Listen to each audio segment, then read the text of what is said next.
जी Nepal HD television अब तपाईँ सँगसँगै।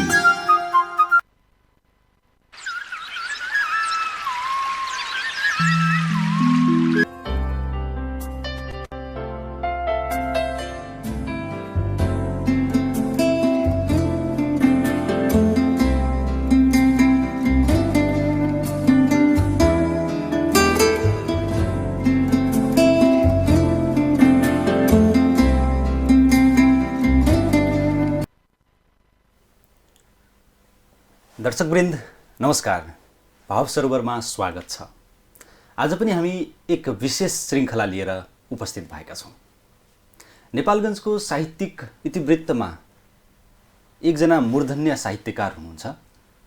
उहाँको यो लेखनी साहित्यिक रचनाको स्तर नेपालगञ्जमा बसेर लेख्ने, अहिले यहाँ भएर लेख्ने साहित्यकारहरूको स्तरभन्दा अलि माथि छ। त्यो पाठकहरूको प्रतिक्रिया हो।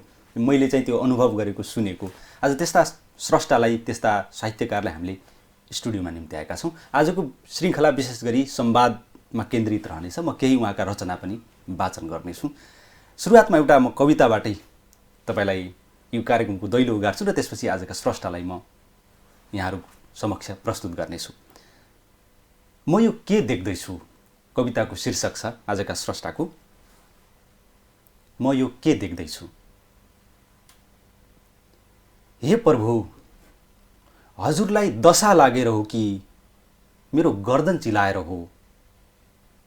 हजुरले सोझो भनेको रुख म त बाङ्गो पो देख्दैछु। असल जातको भनेर हजुरले आफ्नै बाहुलीबाट मलजल गरेर हुर्काउन खोजेको प्राचीन बिरुवा, वर्तमान शताब्दीको वनकुञ्ज विनाश गर्ने म त वनमारा झार पो देख्दैछु। यो कस्तो अचम्म हजुर, म यो के देख्दैछु।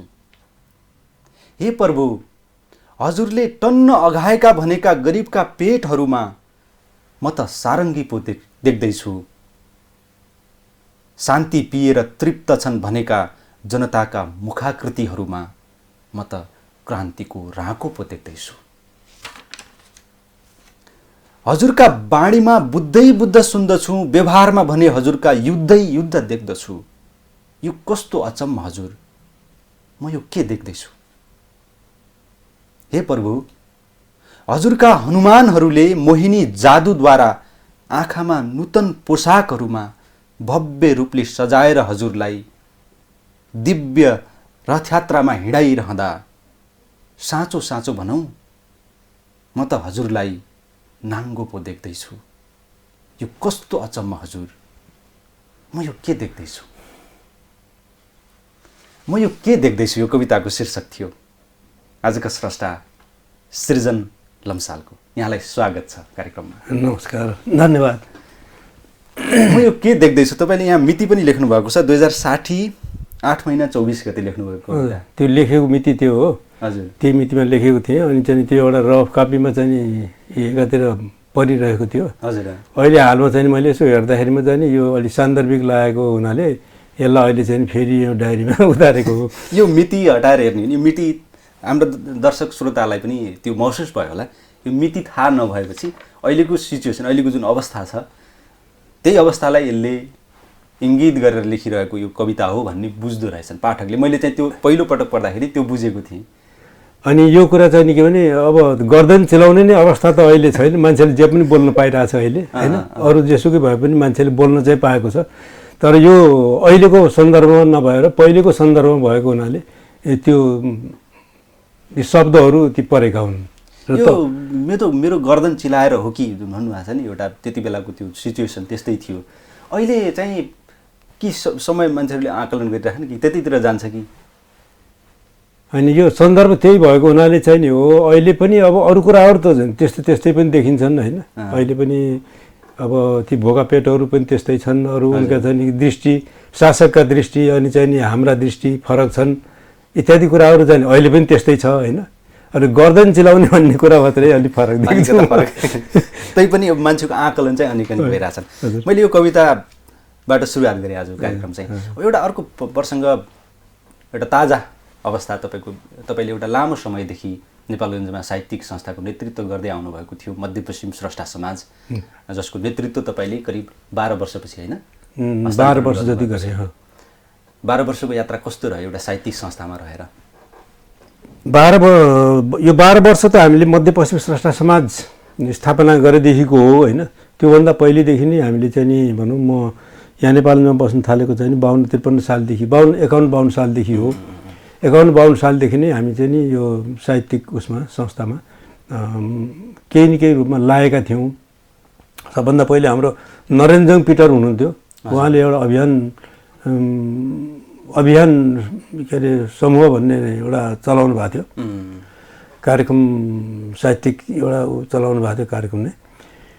त्यसमा चाहिँ नि उहाँले अहिलेको जस्तो चाहिँ नि यो विचारको आधारमा विभिन्न किसिमका साहित्यिक संस्थाहरू गठन हुने इत्यादिहरू थिएन, एउटै मात्रै त्यो संस्था थियो।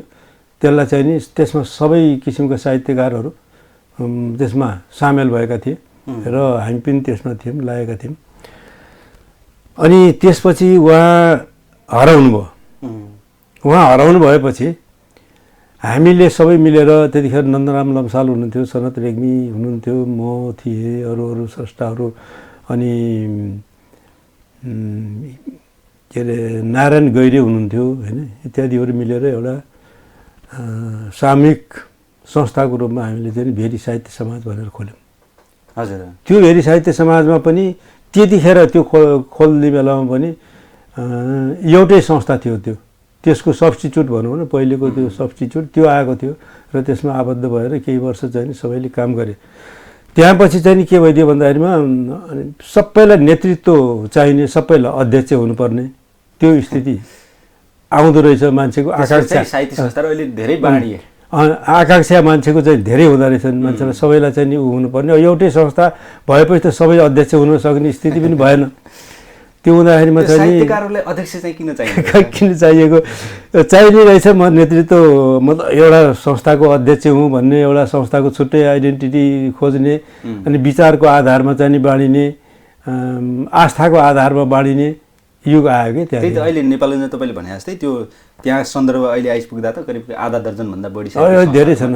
त्यहाँ पछि चाहिँ नि अब खजुरामा चाहिँ प्रतिभा समाज भयो, अनि चाहिँ नि अब हामीले नि मध्यपश्चिम भनेर खोल्यौँ, गजल प्रतिष्ठान भनेर खोलियो, उसमा पूर्णिमा साहित्य प्रतिष्ठान भनेर कोहलपुरमा खोलियो। त्यस्ता अझ यो अवधिहरूका पनि धेरै छन्। अवधि प्रतिष्ठान, अवधि पनि 2टा छन् होइन। त्यहाँ पछि उर्दूका पनि 2-3 किसिमका छन्। सबैले सबै बाँडियो क्या, त्यहाँबाट सबै बाँडियो। यति धेरै साहित्य संस्थाहरूमा मध्यपश्चिम स्रष्टा समाजले तपाईँको कार्यकालमा विशेष गरी तपाईँले मेरो कार्यकालमा चाहिँ यो चाहिँ भयो है याद गर्न लायक र दीर्घकालीन भन्ने चाहिँ के भयो? हामीले मध्यपश्चिम स्रष्टा समाज 2064 सालमा खोलेका हौँ होइन। 64 सालदेखि यता आएर सर्वप्रथम हामीले चाहिँ नि गहकिला काम भनेका चाहिँ नि 2टा यहाँका वरिष्ठ साहित्यकारहरूलाई चाहिँ नि सम्मान गर्ने र उनीहरूको चाहिँ नि अभिनन्दन ग्रन्थ निकाल्ने काम गऱ्यौँ। सर्वप्रथम हामीले सनत रेग्मीको, उहाँ चाहिँ 60 वर्ष पुग्नु भएको थियो त्यतिखेर। 60 वर्ष पुग्दाखेरिमा साहित्यकारहरूको चाहिँ षष्ठी पूर्ति भन्ने एउटा हुँदो रहेछ, त्यो मनाउनु पर्यो भन्ने कुरा आयो। त ठिकै छ त, हामीले चाहिँ त्यो मध्यपश्चिम स्रष्टा समाजले नै अगुवाई गर्ने र चाहिँ त्यो उहाँको चाहिँ त्यो मनाइदिने भनेर हामीले त्यो कार्यक्रम सुरु गऱ्यौँ। त्यसमा चाहिँ हामीले के गर्यौँ भनेदेखि षष्ठी पूर्ति समारोह गर्ने, उहाँलाई चाहिँ अभिनन्दन गर्ने यो पाटो एउटा थियो भने अभिनन्दन ग्रन्थ उहाँको बारेमा विभिन्न साहित्यकारहरूबाट उहाँका चाहिँ बारेमा समालोचना, उहाँको चाहिँ बारेमा संस्मरणहरू इत्यादिको सँगालो एउटा सनत रेग्मी सृजन सन्दर्भ ग्रन्थ भनेर एउटा त्यो प्रकाशित गऱ्यौँ। त्यो चाहिँ नि करिब 250 पेजको एउटा राम्रो कृति हो त्यो। त्यो भइसकेपछि उहाँलाई त्यो गरिसकेपछि अनि अर्को प्रेम प्रकाश मल्ल हुनुहुन्थ्यो। उहाँ त्यो अवस्थामा चाहिँ नि अलिकति यो बाइपोरल डिसअर्डरले गर्दाखेरिमा प्यारालाइसिस भएर अशक्त हुनुभएको थियो, घरमै बस्ने, यताउति उ गर्न सक्रिय हुने अवस्था थिएन। त्यो अवस्थामा मैले खास गरेर मेरै सक्रियतामा हो त्यो, मैले चाहिँ नि काठमाडौँ गएर बस्ने, 2-3 महिना बस्ने, सबै काठमाडौँका राइटरहरूबाट पनि लेखाएँ, यहाँकाहरूबाट पनि लेखाएँ, सबैबाट लेखाएर उहाँको बारेमा एउटा र उहाँकै पनि आफ्ना चाहिँ नि त्यो भित्रका चाहिँ नि क्रन्दनहरू एउटा आत्मकथ्यहरू समेतको सँगालो एउटा चाहिँ नि पीडाको सगरमाथा। उहाँ चाहिँ नि उहाँको जीवन नै एउटा पीडादायी चाहिँ नि के छोरो बित्यो त्यो पीडा, श्रीमती बितिन् त्यो पीडा होइन, अनि आफै बिरामी त्यो पीडा, भएन भने ज्वाइँ बिरामी त्यो पीडा, पीडामा त्यो चाहिँ बुझ्नलाई पाठकले बुझ्छ। त्यो सङ्ग्रह पढेपछि बुझ्छ, त्यो बुझ्छ। त्यो गरेर पीडाको सगरमाथा किताब चाहिँ नि हामीले प्रकाशित गऱ्यौँ। त्यसको चाहिँ निकै चर्चा भयो, निकै चाहिँ नि प्रशंसा पनि भयो होइन। र उहाँ पनि खुस हुनुभयो। त्यो किताब चाहिँ सिरानीमै राखेर सोध्नुहुन्थ्यो उहाँ केही दिनसम्म। त्यसरी चाहिँ नि हामीले त्यो गऱ्यौँ। अनि त्यहाँपछि अरू किताबहरू पनि हामीले प्रकाशनको सन्दर्भमा चाहिँ नि भोजराज शर्माको एउटा गजल सङ्ग्रह प्रकाशित गऱ्यौँ। त्यो पनि राम्रो स्तरीय किताब थियो। अलिअलि मूर्छना अलिअलि होस् भन्ने एउटा थियो। अनि त्यो किताब प्रकाशित गरेपछि हामीले नयनराज पाण्डेको उलार भन्ने उपन्यास चाहिँ नि जो नेपालगञ्ज सहरभित्रकै उसो पेरिफेरीमा लेखिएको यो नेपालगञ्जभित्रकै चाहिँ नि जुन कथा थियो एउटा तल्लो वर्गको, त्यो उपन्यासलाई चाहिँ नि यहाँको चाहिँ नि लोकल भाषा अवधी भाषामा अनुवाद गरेर गराएर सच्चिदानन्द चौबेद्वारा हामीले अनुवाद गराएर त्यसलाई प्रकाशमा ल्यायौँ। र त्यो किताब पनि एउटा महत्त्वपूर्णै रह्यो। त्यहाँपछि त्यो भइसकेपछि चाहिँ अनि एउटा मेरै किताब पनि दुईवटा प्रकाशित भएको छ नि यहाँ। त्यो पीडाको के अरे मलाई नक्साभित्रको देश चाहिन्छ र भित्र बाहिरका पाइला भन्ने किताबहरू ती पनि यहीँबाट प्रकाशित भएका हुन्। अनि त्यसपछि अहिले आएर चाहिँ नि हामीले यो नेपालगञ्जको बारेमा लेखिएको नेपालगञ्जको इतिहास, यहाँको सम्पूर्ण इतिहास के नेपालगञ्जको, यहाँको चाहिँ नि भाषा साहित्य संस्कृति कलादेखि लिएर खेलकुद, यहाँको चाहिँ निर्माण विकास आदि सबैलाई समेटेर चाहिँ एउटा सद्भावको सहर नेपालगञ्ज। नेपालगञ्जमा विभिन्न जाति, विभिन्न धर्म, विभिन्न सम्प्रदायका मान्छे बसेर पनि यो सहर चाहिँ नि कसरी सहरमा कतिको सद्भाव छ यहाँका मान्छेहरू बिचमा भन्ने त्यो दर्शाउनको लागि हामीले धेरै लेखकहरूबाट चाहिँ नि गराएर कमसेकम 500-600 पृष्ठको चाहिँ किताब मोटै किताब छ।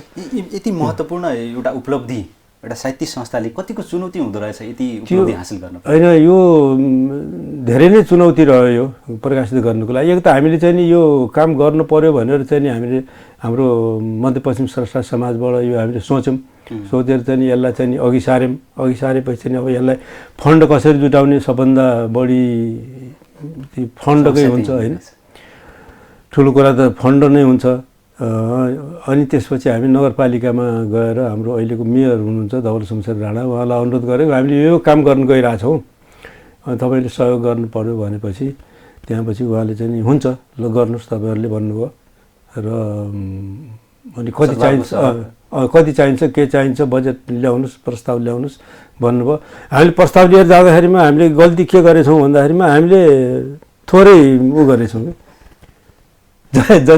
जति आवश्यक पर्ने थियो त्यतिभन्दा अलि थोरै नै हामीले चाहिँ नि मागेछौँ।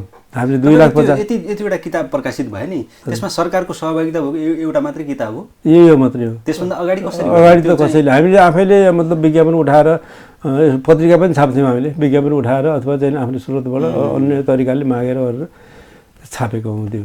एउटा यो छ नि जो आर्थिक स्रोतको अभाव साहित्यिक संस्थाहरूमा आर्थिक रूपले सबल छैनन्। अहिलेसम्म कसै सायद नेपालमा कुनै साहित्यिक संस्थाको एउटा कोठासम्म होइन अफिस छैन। यस्तो अवस्थामा साहित्यिक संस्था हुनुका पछाडि राजनीतिक आस्थाका आधारमा साहित्यकारहरू बाँडिएर अघि तपाईँले भने जस्तै अध्यक्ष बन्ने लोभले पनि साहित्यिक संस्था खुलेर त्यो सरकारले कहाँ कसलाई दिने भन्ने पनि ठेगान नभएर चाहिँ यो समस्या आएको हो कि? त्यो पनि हो। अब हामीले सुरुमा चाहिँ के गर्थ्यौँ, हाम्रो महेन्द्र पुस्तकालय एउटा सरकारी पुस्तकालय हो। सबै साहित्यकारहरूले त्यसैबाट चाहिँ नि त्यसैमा चाहिँ नि आफ्नो कार्यक्रमहरू गर्ने र गर्ने गर्थ्यो होइन, कार्यक्रमहरू चलाउने गर्थ्यो त्यही पुस्तकालयमा। र पुस्तकालयले चाहिँ निःशुल्क रूपमा चाहिँ नि आफ्नो हल उपलब्ध गराउँथ्यो, कुर्सी इत्यादि हामीले आफै व्यवस्था गर्थ्यौँ। त्यसरी चलाइरहेको थियौँ, सबैले त्यसैमा चलाउँथ्यो। पछि चाहिँ नि अब त्यहाँ कसले अब डोनेट गरेर त्यो जुन लाइब्रेरी थियो हल त्यसलाई चाहिँ नि अब सजाएर गरेर चाहिँ नि अनि अलिकति फर्निसिङ गरेर त्यहाँ त्यसलाई पनि भाडा लिने बनाइदिए होइन त्यो उसले पुस्तकालयले। अब त्यो भाडा लिने अनि तिर्ने इत्यादि गराइदिएपछि मान्छेलाई के भयो भन्दाखेरिमा जहाँ भाडै तिर्नुपर्ने भएपछि होटलमै गरे पनि भयो भनेर अनि यो सकि नसकी साहित्य संस्थाहरूले अब कसरी गर्छन् अब होटलमै गर्ने चलन छ आजभोलि होटलमै गर्छन् सबैले या अथवा चाहिँ नि कुनै स्कुलहरूमा पैसा भयो भनेदेखि त होटलमा पनि गरिन्छ होइन सक्यो भने नत्र भनेदेखि कुनै स्कुलको कोठा खोजेर गरेर त्यसरी चलाइरहेछ। अब यो यसको सबलीकरणका लागि साहित्य संस्थाहरू एक हुनुपर्छ भन्ने कतिपय यति धेरै किन चाहियो एउटै संस्था बनाऊँ भन्ने पनि आवाज आउँछ कहिलेकाहीँ। त्यो आवश्यक के गर्ने त यसको केही विकल्प छ कि सबै आफ्नै तर्फबाट साहित्यकारहरूले नै एउटा अक्षय कोष या कुनै माध्यमबाट सबलीकरण गर्ने कि एक हुनु नै विकल्प हो? होइन, एक हुनु पनि सम्भव छैन। किन भन्दाखेरिमा मान्छेले सबैले आफ्नो आफ्नो साहित्यिक संस्थाहरू खोलेका छन्, त्यसमा लागेका छन् होइन। अब त्यसमा चाहिँ नि तिनीहरूको संस्थै बन्द गरेर चाहिँ तिमी एक हो हामी कहीँ आऊ अथवा चाहिँ एउटै संस्था यसमा चाहिँ आबद्ध हो भनेर जबरजस्ती गर्न सकिँदैन अहिलेको अवस्थामा होइन। उनीहरूको जुन संस्था छ जसरी चलाइरहेछ त्यो चलोस्। र म के चाहन्छु भन्दाखेरिमा यो क्षेत्रमा अथवा चाहिँ यो उसमा एउटा यस्तो संस्था होस् जो यत्रो नेतृत्वदायी संस्था होस् क्या, जस्तो राष्ट्रको लागि चाहिँ एकाडेमी छ नि, प्रज्ञा प्रतिष्ठान छ नि, त्यस किसिमको चाहिँ एउटा संस्था होस्। त्यो संस्थाले आफ्नो चाहिँ नि के भन्छन् भवनहरू बनाउने गर्ने र भौतिक संरचनाहरू चाहिँ बनाउने र यहाँ भएका साहित्यिक सङ्गठनहरूलाई चाहिँ नि त्यसैमा आबद्ध गरेर सबैलाई चाहिँ नि त्यसमा चाहिँ नि समेट्ने प्रयास गरिदिएदेखि राम्रो हुन्थ्यो भन्ने मलाई लागेको छ। यो आर्थिक कारणले गुणस्तरीयता साहित्यिक संस्थाहरूको काममा र प्रकाशनमा गुणस्तरीयतामा असर त पार्छ होला होइन? होइन, स्तरीयताको आर्थिकले मात्रै हुँदैन। आर्थिक त एउटा चाहिँ नि ऊ हो, स्तर त आफैमा हुनु पऱ्यो नि, साहित्यकारमा लेखकमै हुनु पऱ्यो होइन। अब पैसा भएर किताब छापिँदैमा चाहिँ त्यो स्तरीय हुन्छ भन्ने कुरा त म मान्दिनँ, त्यो हुँदैन पनि होइन। त्यसो भएको हुनाले स्तरीय भनेको पहिला त लेखाइ नै राम्रो हुनु पऱ्यो। तपाईँको मूल्याङ्कनमा यत्रो लामो, तपाईँ कति वर्ष भयो लगभग नेपालमा? 50 वर्ष पुग्यो बसाइ? म त 50 वर्षभन्दा नि बढी भयो। 2016 सालदेखि म नेपालमा बसिरहेको छु। हजुर। र बिचमा चाहिँ नि अब सरकारी कामको सिलसिलामा यताउति लाएर सर भएर बाहिर जाने काम त धेरै ठाउँ भयो, धेरै जिल्लामा घुमेँ र पनि धेरै जसो म नेपालमै बसेँ।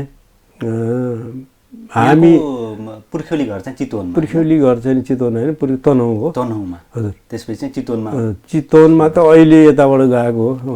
अहिले जाँदै चितवन पनि होइन, हजुर नवलपुर हो, त्यो गेडाकोट भन्ने ठाउँमा एउटा सानो घर बनाएको छु। तपाईँको तनहुँबाट यहाँसम्मको यात्रा चाहिँ जागिरकै सिलसिलामा या पढाइको सिलसिलामा सुरुमा सानै 3 क्लासदेखि नै म यहाँ नेपालमा आएर बसेर पढेको हो।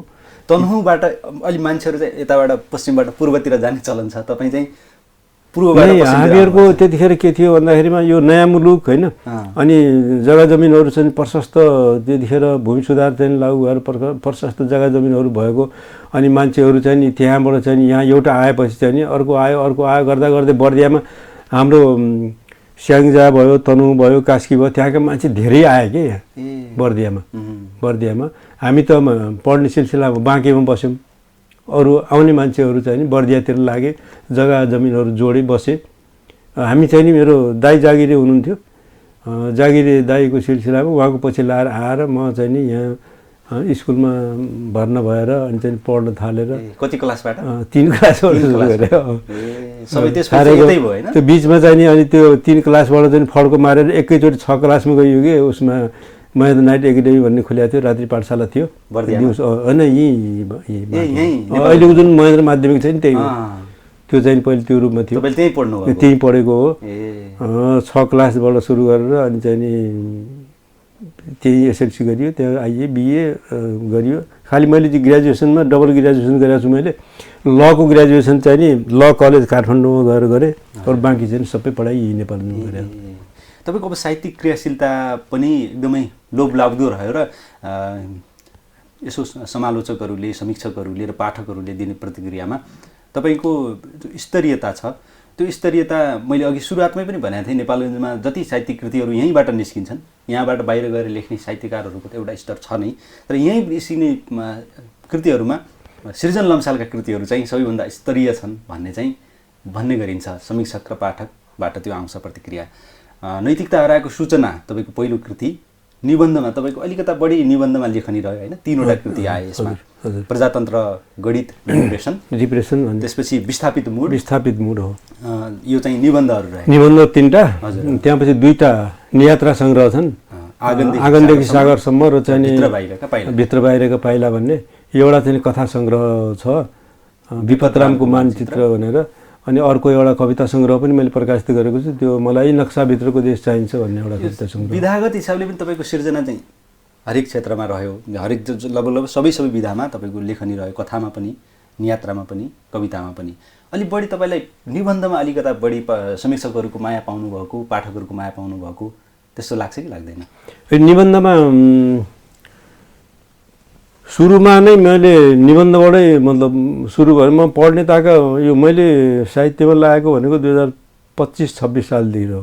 यहाँ बिएमा पढ्दाखेरि त्यतिखेरदेखि हो। त्यतिखेर लेखेर प्रकाशित भएका निबन्धहरू कुनै पनि किताबमा आएका छैनन्।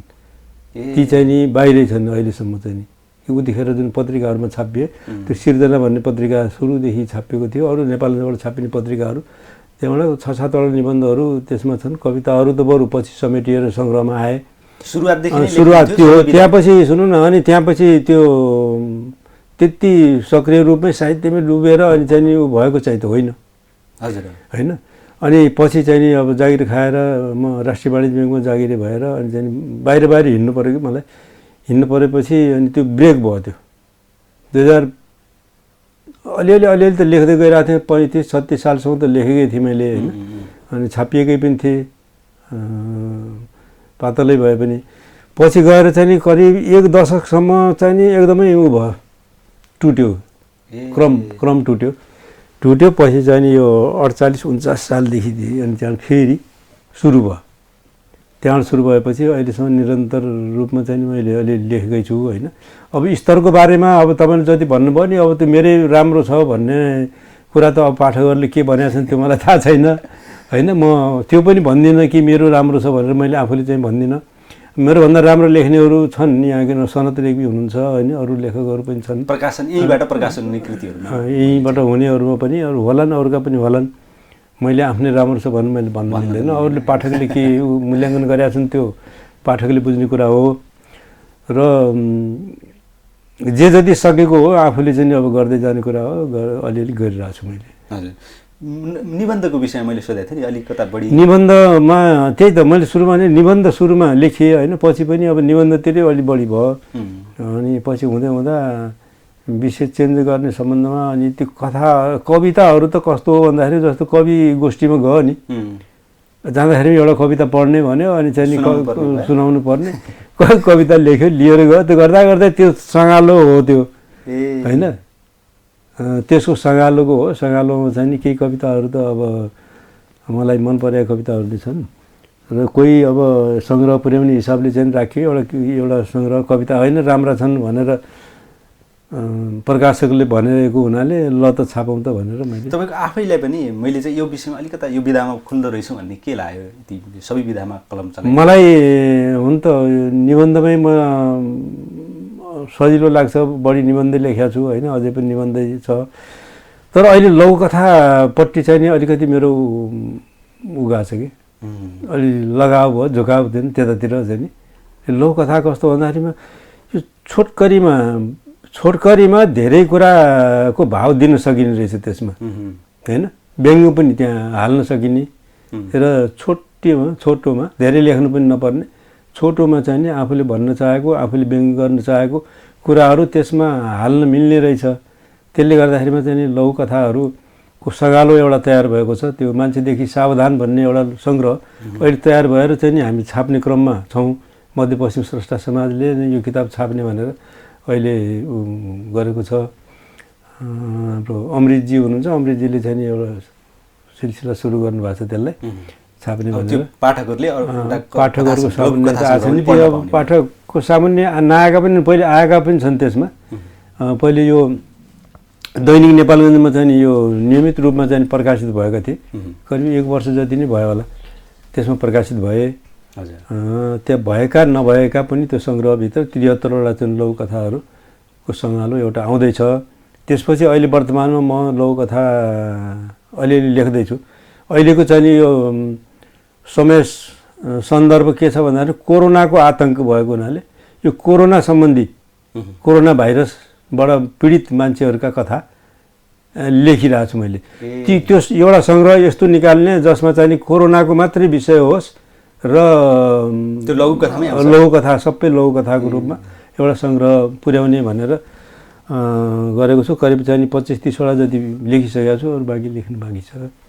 त्यसरी म अहिले विषय चेन्ज गरेर यतातिर ढल्केको अवस्था छ। हामीले सुन्न पाएको कि तपाईँ अब नेपालगञ्ज पनि अलिकता छाड्नुहुन्छ कि भन्ने सङ्केत पाइएको छ भन्ने के छ त्यसको? नेपालगञ्ज यो त्यो सङ्केत भएको कुरा चाहिँ ठिकै पनि हो, किनभने म यो मध्यपश्चिम स्रष्टा समाजमा अध्यक्ष भएर बसेको करिब 13 वर्ष लागेछ। 12 वर्ष मैले यसमा अध्यक्षता गरेँ र एउटा संस्थामा चाहिँ लागेँ।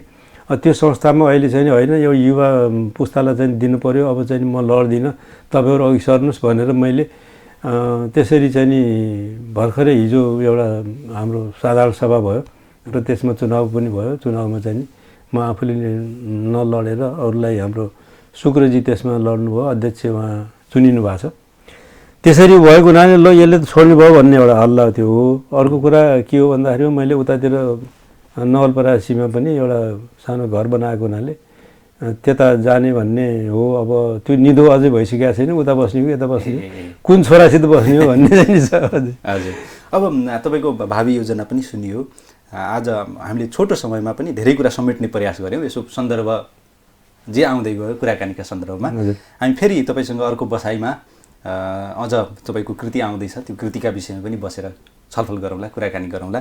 यहाँलाई हामीले यस कार्यक्रममा आज समय दिनुभयो, तपाईँले पायौँ, धेरै धेरै धन्यवाद यहाँलाई। धन्यवाद छ मेरो तर्फबाट, मलाई पनि यहाँ बोल्ने मौका दिनुभयो त्यसको लागि तपाईँलाई धेरै धेरै धन्यवाद छ। धन्यवाद छ संस्थालाई। दर्शकवृन्द, आज हामीले साहित्यकार सृजन लम्सालज्यूसँग संवाद गऱ्यौँ। मैले केही कथा पनि लिएर आएको थिएँ, लघुकथा, तर समय अभावका कारण त्यो तपाईँ समक्ष प्रस्तुत गर्न पाइएन। प्रतीक्षा गर्नुहोला, अब कृतिमै आउँदैछन् लघुकथा सृजन लम्सालज्यूका। केही समयमै कृति तपाईँले पढ्न पाउनुहुनेछ र उहाँका कृतिहरू नैतिकता हराएको सूचना, प्रजातन्त्र, गणित र डिप्रेसन, विस्थापित मुड, आँगनदेखि सागरसम्म, भित्र बाहिरका पाइला, विपतरामको मानचित्र, मलाई नक्साभित्रको देश चाहिन्छ, यी कृतिहरू तपाईँले खोजेर पढ्न सक्नुहुन्छ। यो पनि जानकारी तपाईँलाई। र अर्को कार्यक्रममा पुनः यस्तै महत्त्वपूर्ण व्यक्तित्वसँग कृतित्वका विषयमा चर्चा गर्ने उद्देश्यले हामी पुनः उपस्थित हुने नै छौँ। त्यतिन्जेलसम्मका लागि बिदा दिनुहोस्। नमस्कार।